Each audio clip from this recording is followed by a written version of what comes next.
A long time had passed, and number one had worked very hard throughout the construction of the new line. The loop line was nearing completion. There wasn't much track left to be laid, and number one found time to move disused equipment and trucks to the lakeside sidings. The thin controller was always most impressed when he checked up on their progress. "A fine piece of work," he'd say. "You are a credit to your owner." Number one was very pleased with himself, but something was starting to bother him. As the work went on, he found himself becoming more and more tired at the end of the day. "You're just getting old," joked Sir Handel. "I felt the same way around your age." Number one tried to laugh along with him, but secretly he was a little worried. If mere shunting was tiring him out, then he wouldn't be any use to his owner anymore. So he decided to stay quiet on the matter. "I'm just a little out of shape," he reasoned to himself. "It's been a long time since I last worked this hard. If I feel any worse, I'll tell the thin controller at once." One morning, shortly before the line was completed, the foreman came to number one with bad news. "Rusty is ill," he said. "Took on some bad fuel. The thin controller wants you to take a supply train from the bottom station." Number one was surprised. "Is there no other engine?" he asked. The foreman shook his head. "No, they're busy with their own work, I'm afraid." Number one felt unsure. He wasn't used to pulling heavy loads anymore, and he was feeling as tired as ever.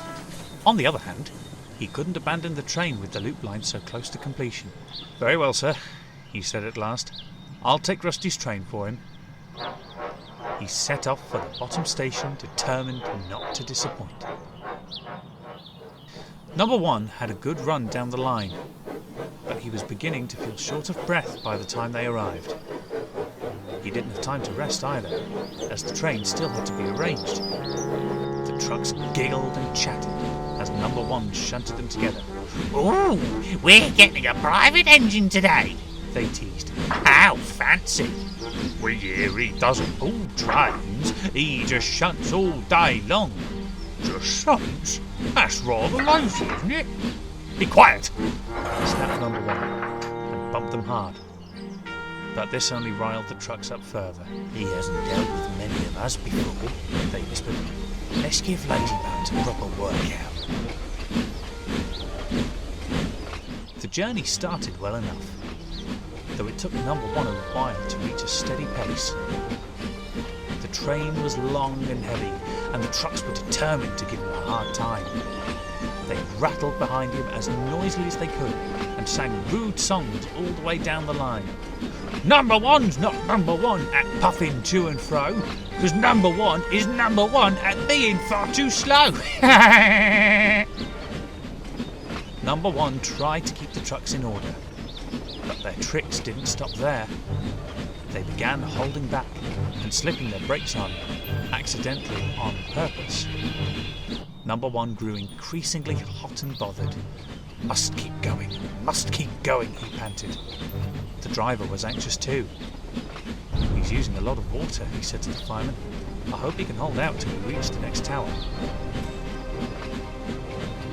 They were over halfway along the line when it happened. The trucks had slipped their brakes on again and slowed the train to a crawl.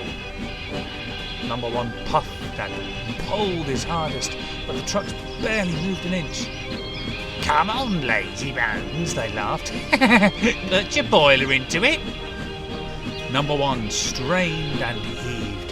His wheels spun furiously as he tried desperately to keep the train moving. Mustn't stop, he puffed, but it was no good. His pistons ached, and he was rapidly losing steam. "Your tank's nearly empty," said the driver. "We can't go any further on like this. It would be too dangerous." Number one finally ground to a halt, wheezing hard as the trucks laughed triumphantly behind him. "Oh dear," he thought. "Now I'm in trouble." Number one's crew damped down his fire, while the guard went for help. Sir Handel soon arrived to help the train home. He bumped the trucks furiously for their behaviour.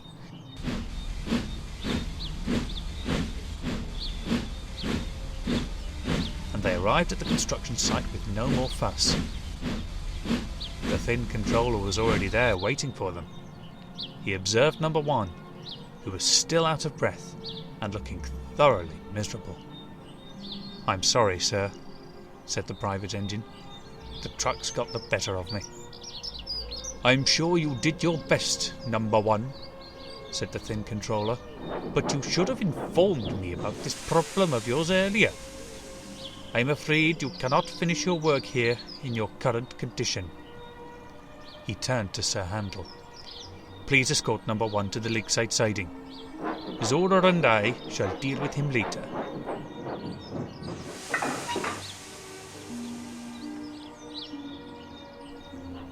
Neither engine dared speak a word, as number 1 was pushed out of the way.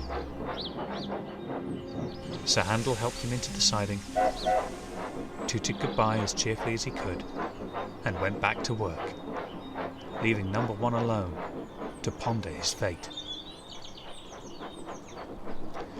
Sir Handel and Rusty worked hard to finish the last of the construction in number 1's absence. The thin controller told them how pleased he was with them and invited all of the engines to the grand opening. Everyone came to see Skarloey pull the first train along the new line. Everyone, that is, except number 1 and his owner. Where on earth are they? Sir Handel asked for the umpteenth time. I figured they'd invite them along as well. Number 1 did help build the thing after all. That did sound like a serious breakdown he had, put in Rusty. It takes time to recover from something like that. Still, Sir Handel went on, I wish someone would tell us how he's doing. The thin controller won't say a word. Maybe he's trying to spare our feelings, said Peter Sam fearfully.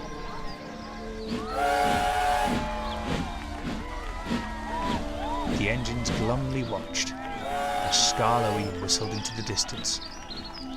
All the while, they couldn't help but miss their friend.